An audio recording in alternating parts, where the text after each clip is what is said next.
जवाब भी दोगी या घूरती रहोगी तुम? क्या तुमने आयशा की बेटी कभी देखी है या नहीं? नहीं जाना साहिबा, मैंने नहीं देखी। जब उसके घर गई थी तो वो थी वहाँ? नहीं, लेकिन आप क्यों पूछ रही हैं? तुम मेरे आसाब पर सवार हो रही हो, जाकर अपना काम करो।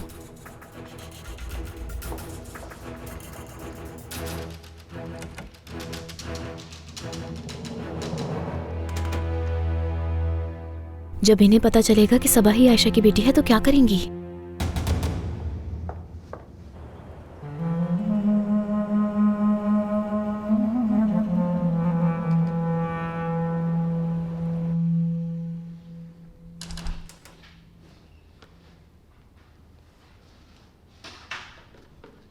हाँ, मैं भी यही सोच रहा था कि तुम कब तक आओगे।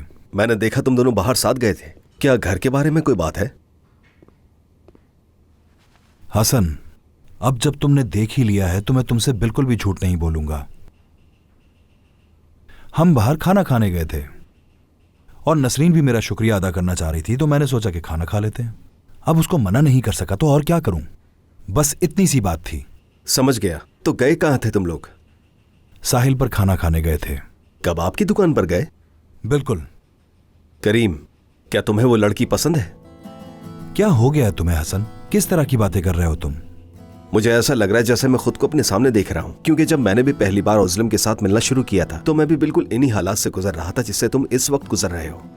हसन, नसरीन के बारे में मैं ऐसी कोई बात नहीं कर सकता, तो इसलिए तुम ये ख्याली पुलाव बनाना बंद कर दो।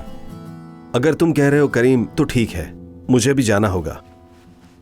अगर बात करने के लिए किसी की जरूरत हो तो मैं हमेशा यहां मौजूद हूं, तुम जानते हो। ठीक है, तुम जाओ।